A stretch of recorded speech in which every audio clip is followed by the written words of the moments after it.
I've been having a good week.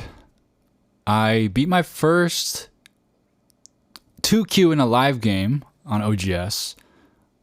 There was a handicap on the game, but it was just the Comey.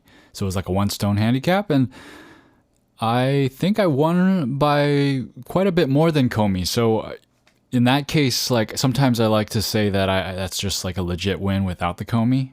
But there's a slight caveat to that because, you know, some people may play differently when they don't have the Comey, but I don't know. I think it's hard to adjust your play to that small of an advantage. But yes, I'm very happy. I beat my first 2Q in a live game on OGS, and I was trying to prolong the glow of the win. And I was kind of trying not to face my next game because I wasn't sure if I was going to win my next game. And I had this mantra come up that I've been using. If I lose, I learn.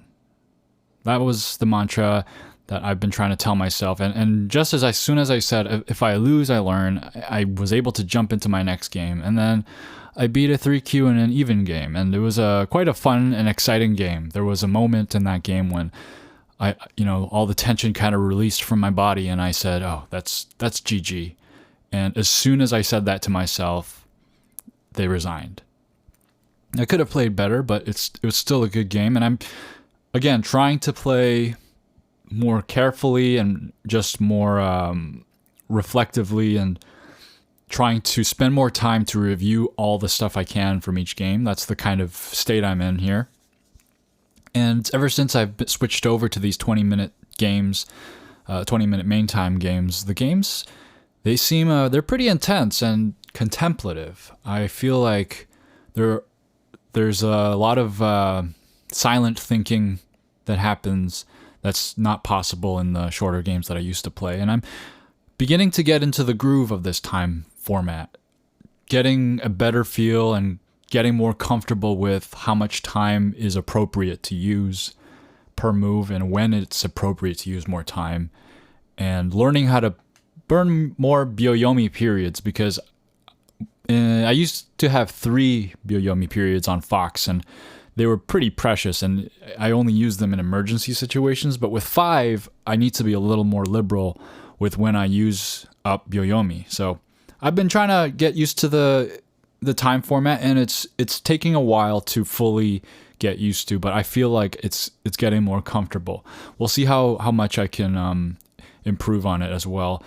And yeah, I've been just focusing on reviewing my games and trying to get all the juice out of each game that I play, and using that new mantra, if I lose, I learn, to jump into the next game.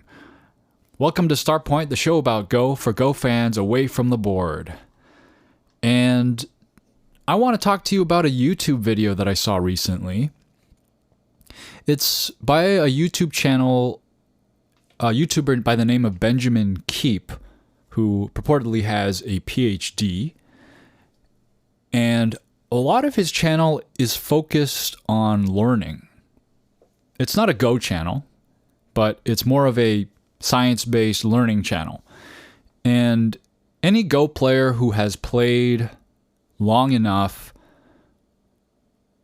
is at first a student of Go, someone who learns how to play Go, and eventually they get to the point when they become a student of learning, someone who just learns how to learn better. I think that's a big part of Go, because we realize that it's not just enough to learn how to play, but to learn the right things, to learn the right way, and to maximize our learning efficiency. And it's very difficult. And this YouTube channel covers a lot of that topic of how we learn, how skills are obtained, and how knowledge is obtained. And this one video that I want to talk about today, it's a video that I will link in the description. It's called A Simple Way to Learn Complex Skills. And one thing that I like about Benjamin Keep's channel is that he is clearly a student of learning, because he talks about learning all the time. But not only that, in many of his videos, you see in the background, he's got a couple of Go boards displayed, just staring at us Go players, telling us that yes, he has ventured into the amazing world of Go. And that definitely just caught my eye and made me more interested, because anyone who plays Go has struggled with this concept of learning and how to learn. And I really enjoyed the things that he said. So let me share with you a quick summary of what I've gleaned from this video that he's posted here, a simple way to learn complex skills. And in this video, he talks about a study where they had groups of players learn how to play this arcade style game. Now, if you look at the game, it's like Asteroid. Like Asteroid is like maybe like the first game to ever be invented. I think it predates Pong even. But it's not Asteroid. It's like a game called Space Fortress, but it reminded me of Asteroid. And it's got multiple elements. It's not just like look and shoot, but like there's like multiple flying objects going here and there. You got to fly around. I'm not exactly sure how the game works, but it looks like it's not just like a one-dimensional game. It has many elements to it. And you can kind of see that as a lot of different skills that you need in order to succeed at this one game. And so in the study, what they did was they had 4 groups of people try to play this game and improve at it. And they did something slightly different with each of these groups of people. The first group was the control group, and they just had this group play the game without much instruction or anything at all, I don't think. The second group, they told them for the first, I think maybe like 3 games or so, the first 3 or 4 games, you should pay attention to this one aspect of the game. I'm not really sure which one it was. Maybe it was like there's asteroids moving around. Like, pay attention to the asteroids while you play this game. And then the next group, they did another aspect of the game. Like, pay attention to how much thrust you have remaining. I'm not sure. I don't know the game, but something like that, right? And then the fourth group, they did something slightly different, which is for the first couple of games, they said, hey, let's pay attention to the asteroids and how they're moving across the screen. And then for the next 2 games, they advised this group, why don't you pay attention now to the fuel and like how much fuel thrust you need, blah, blah, blah, blah, blah, stuff like that. And so we had 4 groups, first one getting no coaching, second one getting coaching on one aspect of the game, the third group getting coaching on another aspect of the game, and the fourth group getting coaching on 2 different aspects of the game. And they did this, and it's kind of obvious that maybe the last group will be the best at the game. And that's the way the results came out, where the fourth group that was given those 2 instructions performed the best at the game.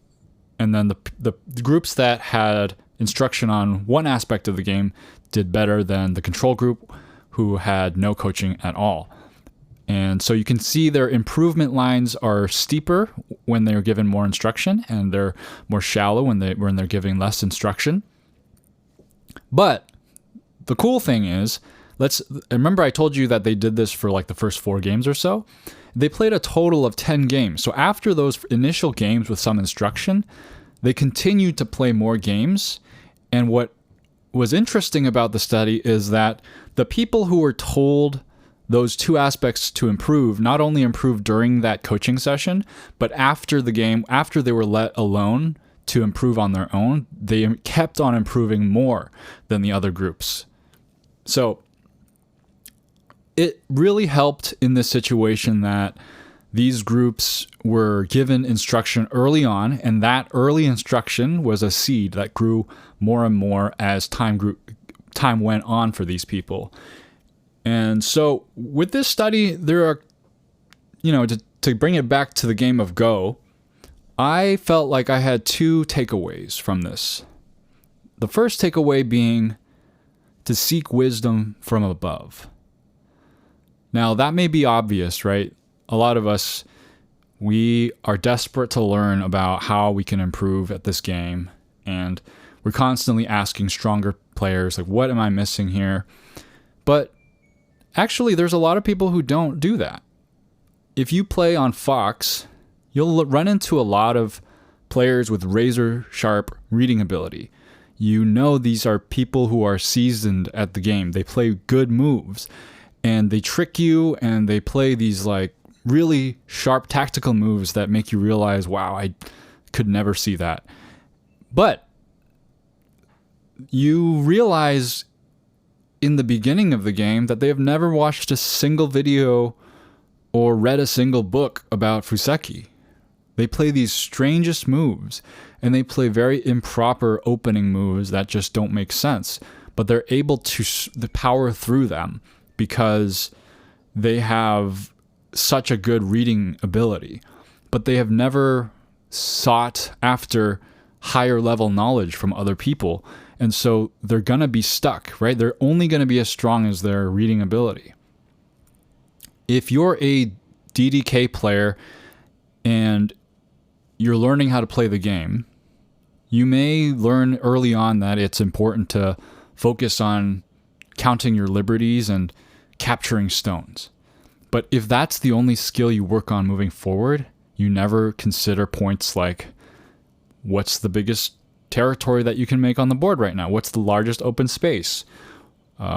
Which groups are strong? Which groups are weak, right? If all you're doing is focusing on winning capturing races, you'll never improve those other dimensions of the game until someone tells you, hey, you know what you should try to look for?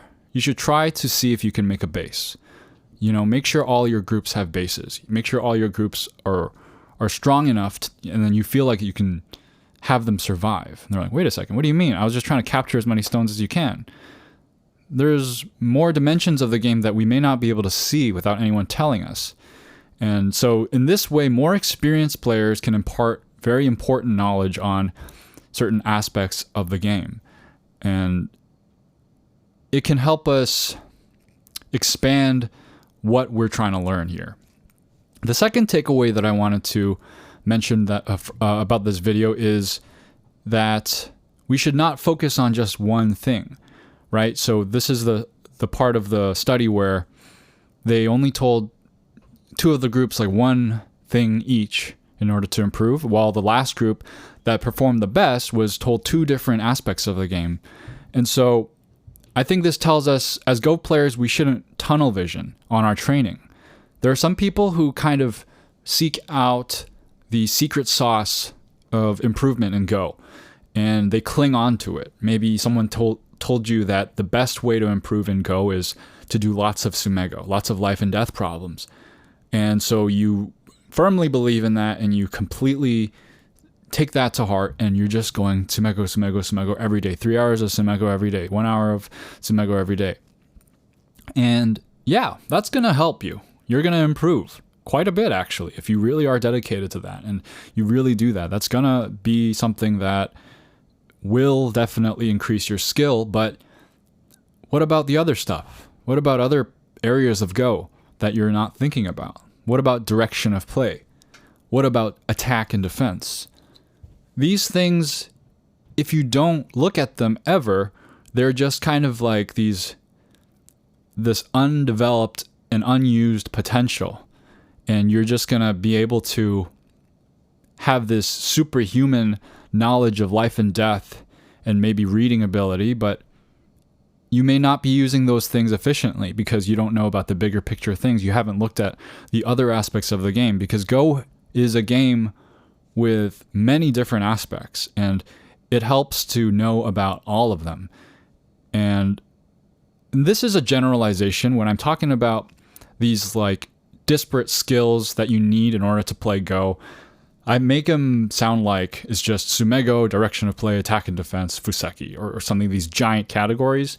But in reality, when we're really deep in the game, it gets more detailed than that. And at every single level of the game, there are very specific, detailed pieces of advice that would help you. And so, again, back to the first takeaway that I had was, seek wisdom from above. You need to look at what you're currently working on and maybe seek out what you're not working on. What could you be working on that you haven't worked on? And maybe that's one thing that's holding you back from the next level. Or maybe you've just been hammering away at the same thing for the longest time. You've just been playing games, right? Some people may have heard, hey, play lots of games. That's how you improve. And you need to play more games and get more experience. And that is true to a point. You should play games, and that will help you improve. But if that's all you're doing, after a certain point, I imagine you're going to hit some kind of plateau. And another group of people may study theoretical knowledge, and they love theoretical knowledge. They love Fuseki. They love these abstract concepts. They love opening concepts. But their reading always falls apart in the middle game. And they're like, I could have prevented that weird situation there that was so difficult to read if I played more simply. And let me dial it back. Let me go back to the Fuseki. And they try to solve all things through the beginning of the game. But what they really need is just better reading ability, better tactics.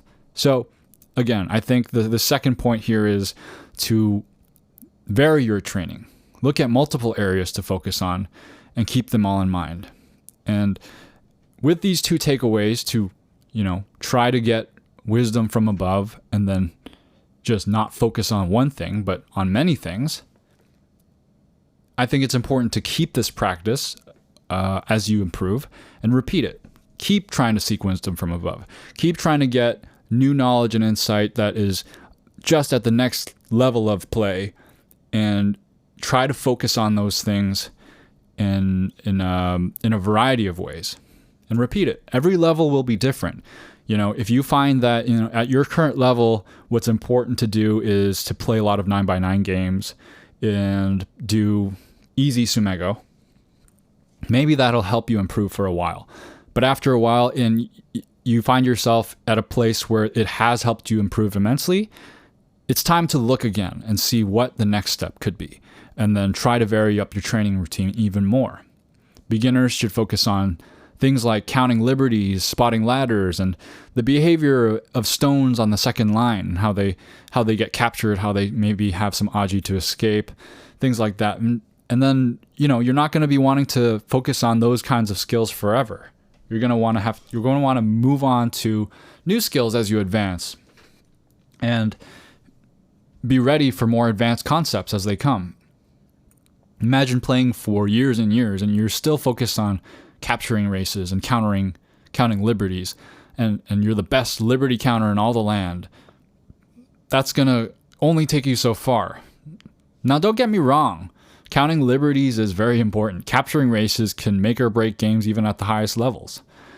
But that's not the only part of the game, right? That's just one part of the game. And so I highly recommend checking out this channel, Benjamin Keep, if you're interested in little talks about the science of learning.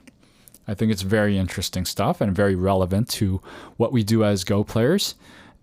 And today I want to go into Go news a little early, because there's a piece of Go news that I want to talk about for a while.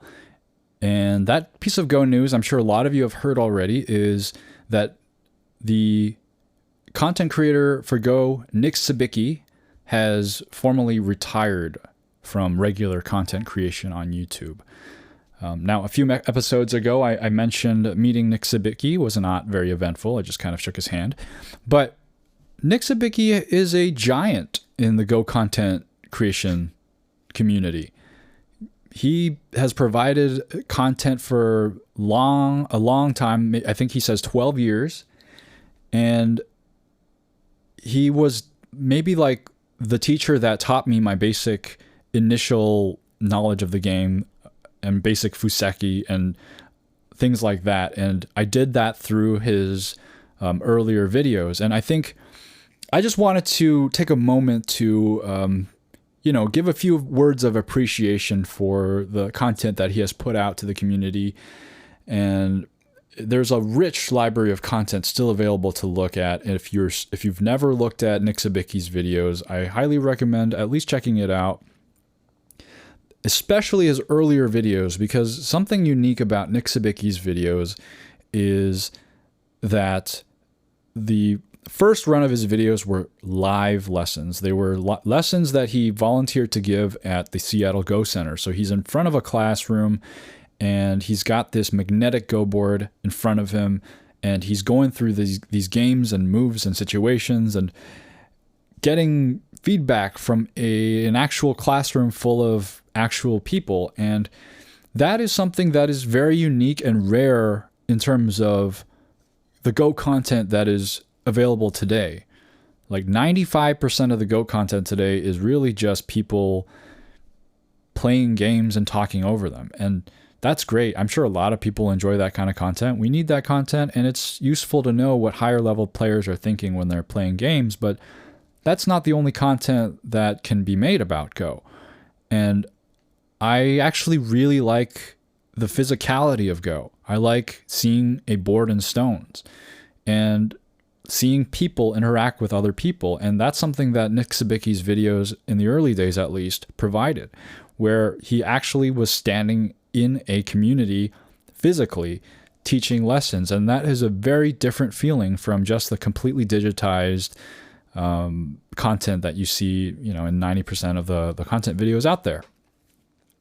And it's hard to make this kind of content. It's not easy, and it's something that I'm not doing. I'm sitting here in my room recording this podcast, but I would love to see more content like that, where people are going out into the wild and playing Go with people, whether it's other Go players or new people who have never heard of the game and just trying to see where they stand on how to play this game. And I'm going to be honest, like there's a lot of good chess content out there like that, but it is much harder than chess to create Go content that is similar, because chess is, everybody knows chess in the West, right? And you just have to kind of say, hey, do you play chess? And they'll either say yes or no. You don't have to explain, right? If you say, do you play Go? I'm sure someone will say, what? They're going to be like, do you play Go? Do I want to go where? Something like that, right? It's going to be awkward. But that's why we need more people out there spreading the game. And maybe we can have some Go hustlers out there and have, give the chess hustlers in New York City a run for their money. But again, back to Nick Sibicky. There is so much interesting content that he has provided over the years. I especially like when Andrew Jackson visits and they play very nice, fun variations of Go, like hidden move Go. Those are all very entertaining, and the banter that they have and the fact that they're talking through their thought processes while they're playing their game, like from both sides, not just one side, is a very unique experience, and it's worth looking at too, right? But alas, Nick Sibicky has kind of thrown in the towel and said, you know what, I'm done for now. Like I don't think I'm going to be going back to making regular content. And you know what, you've done so much for the community. So if you want a break, go take your break and relax. And we'll see if we can get this new generation of content creators in Go to pick up the slack and drive this game forward. And that's kind of something I wanted to talk about, which is the current state of Go content. And I've already kind of delved into this a bit with my commentary on wanting more live content. But Nick Sibicky's channel, by the way, was, I think, the largest Western Go YouTube channel that I know of. He has, last I checked, he had 31,000 subscribers, and then we have Dwyron with 28,000 right now. And there are plenty of other Go content creators, and Nick Sibicky is not the first one to burn out. There have been many who have come in and walked out over the years and giving their 2 cents and realizing, you know what, I'm not going to be doing this anymore, and just kind of fading away, right?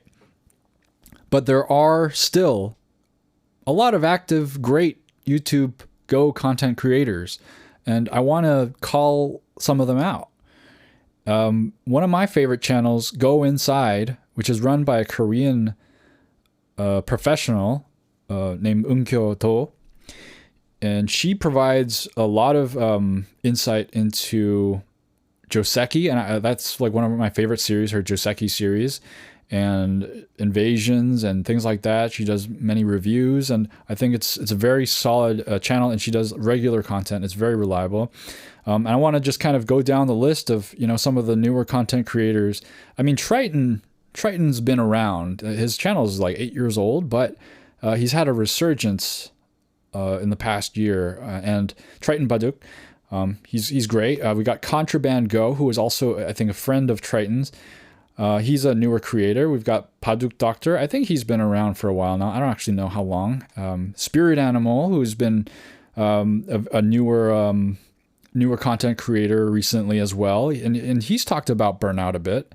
And we've got Struggle Bus. And there's quite a lot more that I always keep finding. And I'm going to try to give shout outs to any new content creators that I like, that I come across, to just kind of bring more awareness to the Go community. And yeah, I just really like it when people put in effort and add more to the pool of content that we have for Go. And then we got some OGs, right? We got Dwyron, who's just been like at it for the longest time, and he's as Nick mentioned in his video, he was the inspiration for Nick to start his videos, because you know what, before Dwyron, like, what exactly was there, right, in terms of Go content? And then we've got Ben Kyo. He's been around. He's been around for like 8 years, I think, at least on YouTube. And recently, he's been uploading a lot of videos. About a month ago, he's been releasing many, many videos, instructions. So if you haven't seen those, go check them out, because I think he's pumping out some content at this point. And I think I need to go in and study those videos, because there's a lot of useful information in those videos, and I really want to spend some time to learn that as well. But there's so much to learn. It's just on my list. And I also want to give a shout out to Ben Kyo's streams on Twitch, because I've gone into his streams and they're very entertaining. Like, last time I saw his stream, he was doing this game show, and it's just something I haven't seen in the Go community. It was really awesome. Like, there was community participation. People were able to throw in their answers to the quiz questions that he was giving out, and it was a great time. And I think I really like that kind of outside the box thinking in terms of Go content. We should expand our horizons to more than what we currently have. And the Go market in the Go content world is very small compared to a lot of other things on the internet. Go is not the most popular thing out there. There are many other things, many other ways that other people like to spend their time, and Go is difficult, and it's maybe not the most profitable market to get into. With Starpoint, I don't really expect it to turn over any kind of profit or anything like that. I'm doing this right now just for fun and for you guys, because I wanted a Go podcast. I wanted to listen to a Go podcast, and there were not really any options out there. So that's why I do this podcast. And when I started Starpoint, I was thinking deeply about the commitment to this. And this is something, I guess, that is important to Nick, right? Because I think he very much considered his own channel as a commitment, because he was constantly, regularly and consistently outputting content. And I think he felt he had a responsibility to do that. And it was really one of the things that made his channel grow so much, as he mentions. And so when I start Starpoint, I'm thinking, can I do this once a week? I have a full-time job. I have a girlfriend who I want to spend time with, and I want to spend time playing and studying Go, right? Not just talking about Go. And this is a lot of stuff. I have a lot of stuff going on in my life, and it's like, do I have the time to record a podcast once a week? And at a certain point, I was like, you know what? I think I do. I think I can do that. And it's been working out. I've been able to churn out this content for you somehow up to now.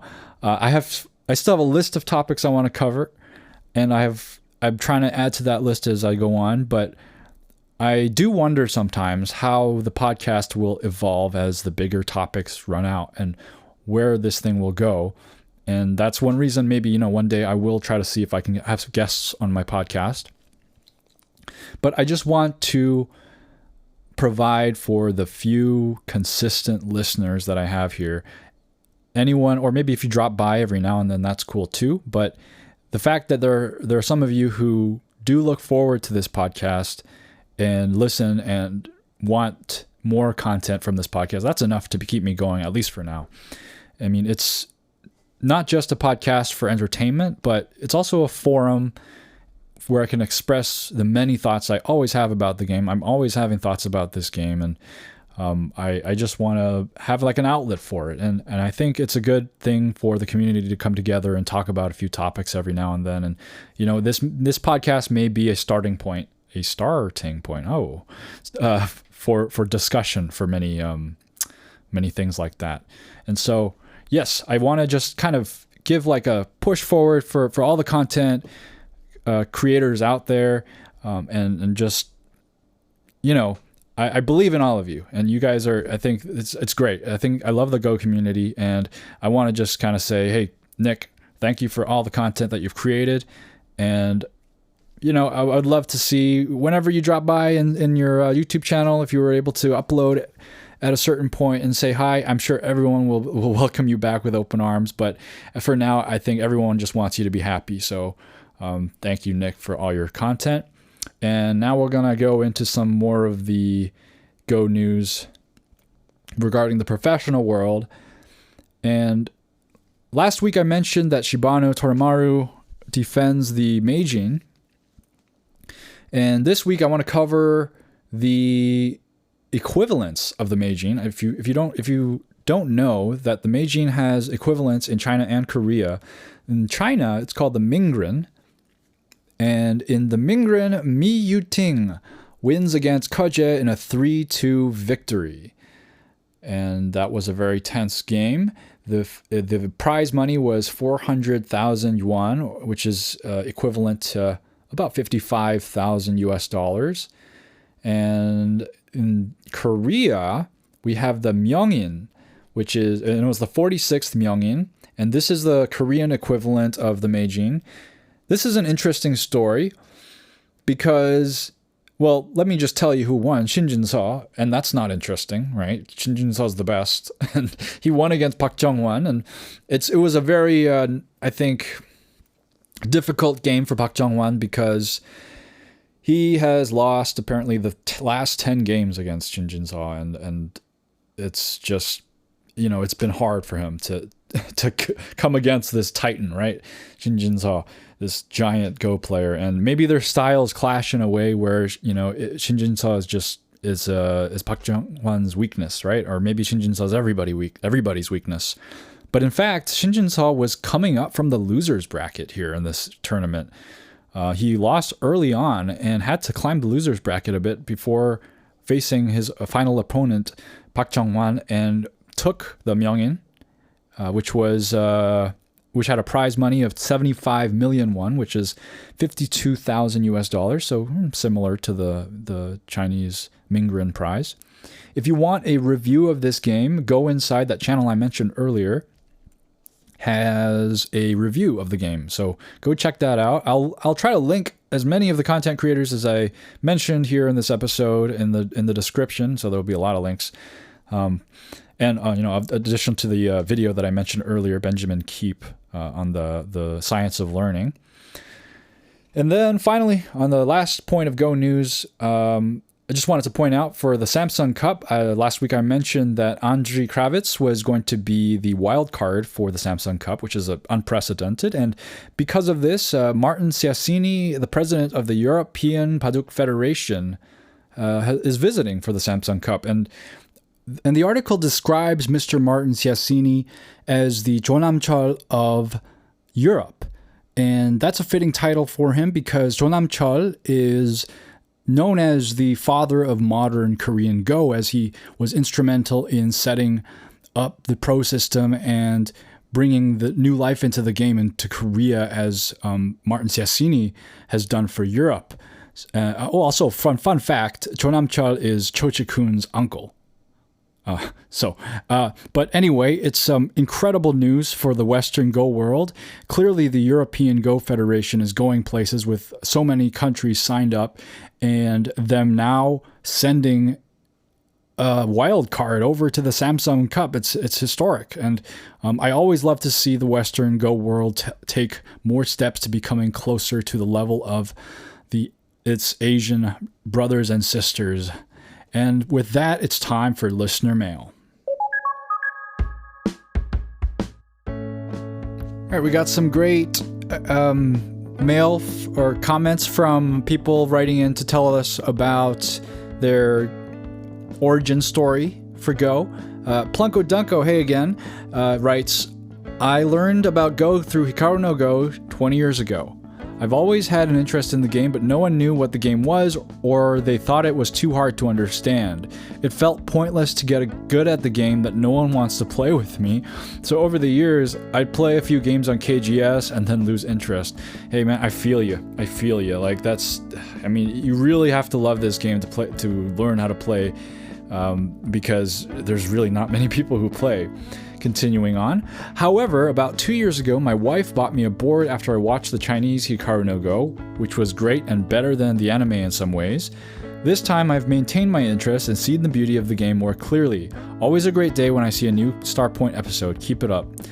Thank you so much for listening and writing in again, Plunko Ducko. And I've watched one episode of that, and it did seem pretty nicely made for what's that called? The Chinese Hikaru no Go remake. The live action one. It's available on YouTube of all places for free. But it seems like you have a similar story to me, where you just kind of go in and go out, and you're not fully invested in the game for a long time, and then you finally realize, hey, I do want to spend some time to learn this game. And it's awesome because you seem to also have a supportive wife who bought you a Go board. That's awesome. Thanks for writing in. Brilliant Resource 68, thank you again for writing in. Writes, I've always loved chess but was never good at it. When I was an exchange student in Turkey, 2011, I was couch surfing a lot. One of my hosts taught me Go. I fell in love instantly, and ever since I play Go regularly, on and off. I think I've played chess maybe once since then. Anyway, Turkey has a really great Go scene in Istanbul and Izmir. If you ever come to Turkey, go to Amy's Go place and enjoy Turkish culture mixed with Go. It was really nice. Anyway, love the show. Keep it up. Greetings from Austria. You know what? Thanks for writing in, first of all, but I have heard things about the Go scene in Turkey, and it's crazy, like, that to hear that there's a good Go scene in Turkey, because Turkey's so far away. I don't expect to know about any Go scene in a country that far away, that's not, like one of the big three Asian countries. So it must have a bustling Go scene. So that's awesome, and I'd love to visit one day and play some Go and learn about Turkish culture. And thanks for listening all the way from Austria. Studos writes in, Go has always been somewhere in the background of some movie or anime. What's this? Some kind of Japanese chess? Looks complicated. It does look complicated. I saw the artist from Death Note had illustrated a whole manga about this game. The art looked cool, but I never thought I'd read a manga about a game I couldn't even play. You know what? I didn't know that the artist from Death Note illustrated Hikaru no Go, unless you're talking about some other Go anime, manga, probably not. Okay, continuing. A few years ago, I tried to get good at chess after finding out my father-in-law was once competitive. In my frustration with the game, I decided to take a break and try some other games. Go was first on the list. I played on and off on the 9x9 with varying success over a year or so. One night after searching up some tactics, the algorithm recommended I watch Cho Sonjin versus Yukawa Mitsuhisa on an NHK game with commentary from Michael Redmond. Everything started to click in my head as I dove in. It's only been a few months, and my busy schedule keeps me from playing as much as I'd like, but this game has become my new passion. Starting reading a few theory books, and of course Hikaru no Go. Love the podcast. Keep up the great content. Thank you so much for writing in, and it's actually quite an experience to watch serious professionals play a game of Go, and I think that does say something about the game in a way that brings us in and draws us in and makes us curious and want to know more about the game, because it's cool. Especially the NHK, because like the Japanese games are very like aesthetic, and they have these nice shell and slate stones and thick gobans, and it's a very beautiful thing to watch. And if you can find one of those Japanese footage of Japanese games played for like the NHK tournaments, for example, I highly recommend checking those out. Thanks for writing in. Dark Madara Uchiha, thanks again for writing in. I got into the game by chance. I believe I saw a video about AlphaGo and was interested in machine learning and AI. Through the video, I learned about Go and did a Google to find a local group. At the same time, a friend recommended I read Hikaru no Go, so I started reading that. Though was a little disappointed as I thought I might learn a bit of Go from the manga. Never did. Sad face. So we got an AlphaGo Go player. So that's like 2015. I don't know when you saw the video, but yes, AlphaGo was a great source of new Go players and Go interest, and still is, I believe. And that documentary that you saw that Google produced is one of the best Go documentaries out there, and you can watch it for free right now on YouTube. So go check it out. And it's funny that you comment that you didn't learn about Go from like the actual game from the manga, but it actually does have these like little inserts in between the chapters where they teach you some basic stuff. So it must have taught you a little, it must have taught you a little bit of Go. Maybe you were too advanced at that point and that stuff wasn't useful to you anymore. But anyway, thanks again for writing in. And then lastly, we have Sinister Nightcore 34849. I found your podcast through Reddit and have been listening to all episodes since. I think you have a pleasant voice and the topics you touch are interesting. Well, thank you so much for your kind words.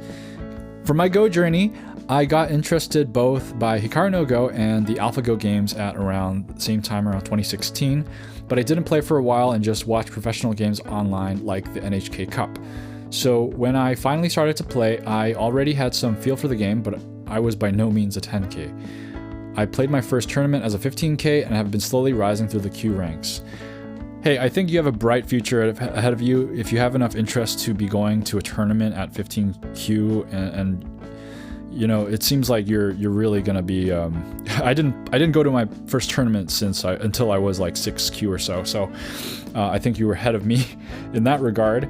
And it seems like a lot of people are brought in by this whole, not only Hikaru no Go but AlphaGo is a big source, and I'd like to believe that there are a lot of dormant Go players out there who are thinking about getting into the game and have thought about the game because of AlphaGo or whatever reason, and they have yet to break in, and they're going to come in soon and revitalize the game. And I'm excited for any new player that joins the game. Again, thanks to Sinister Nightcore for writing in. And I lied. That wasn't the last one. There's one more. But that was the last recent one because this comment I overlooked, and it's an interesting enough comment that I want to comment on it. But it was sent in about the game, the episode number 7, Byoyomi, Fisher, Canadian, and more, and it's by Own Zookeeper Game 955, and it was about a month ago. So sorry for the late response to this, but it was an interesting comment, so I want to comment on a few things that you wrote, and here's an abridged version. He writes, "Hey, thank you for your continuous output, really enjoying the episodes. I wanted to add some remarks regarding current episode 7, perhaps sharing the perspective of an active tournament player and organizer from Europe. Here, everything seems to be moving toward Fisher time as well. There's one important factor in favor of Fisher time from the perspective of an organizer. It reduces the variance in game length and thus makes it easier to schedule a tournament with multiple rounds per day. This is because if you consider a game of, say, 300 moves, which is rare but still plausible, you can just take the main times and add 300 times the increment, and you know immediately how long a game can last." That is a wonderful insight from a tournament director point of view. It's very important to be able to know roughly how long a game will last, and I think Fisher time is one of the better time controls for that. And A last remark I have is about Canadian Byoyomi. I don't know how it is used in NA, but as far as I know, in Europe, it is mainly used when there are no digital clocks available, just those mechanical chess clocks, which have to be set up by hand. With those, it would be extremely impractical to reset the clock after every move, so instead it is only done every 20 moves. The drawback is that it's perhaps a little complicated and therefore distracting. On the other hand, I do like that it incentivizes you to play moves during your main time, as to avoid having very little time available in the end game. And yes, all very practical reasons to choose one time control over another. If you have all you have is this old mechanical chess clock, then maybe it is time to use Canadian Byoyomi. Maybe that's a very practical way to implement some kind of Byoyomi system without having a Byoyomi clock. So I just wanted to share that this message with you because there are some interesting insights from a tournament organizer here writing in for this podcast. And that's going to do it for listener mail. And for next week, I've got a question of the week for you. What is your opinion on the state of Go content? What kind of Go content do we need? What kind of content do you want to see? There are a lot of content creators ready to create content. I think maybe we can help them out. If you have some ideas and you want to see a certain type of Go content, maybe give a shout out here in the comments wherever you're listening, on YouTube or on Reddit. And you know what? There's one thing that I forgot about. There's one content creator that I did not call out and give a shout out to that I really should have given a shout out to that I'm thinking about right now. And that's Go Magic. Go Magic has been providing the highest quality of Go content in the recent years or ever in history on YouTube, on the internet. Their content is outstanding. I can't believe I overlooked them. I can't believe I forgot. I'm so sorry. You guys are just so good that I'm not even mentioning you with the others. Go watch Go Magic's videos. Their videos are awesome. They got great, stuff on their website, and I just wanted to make a quick shout out before the episode ends. But I want to know what you guys want out of Go content. What do you guys think is lacking in the Go community? So leave your comment wherever you're listening, on Reddit, YouTube, or shoot an email to startpointbaduk@gmail.com, startpointbaduk@gmail.com. Thank you so much for listening once again, and keep playing Go. See ya.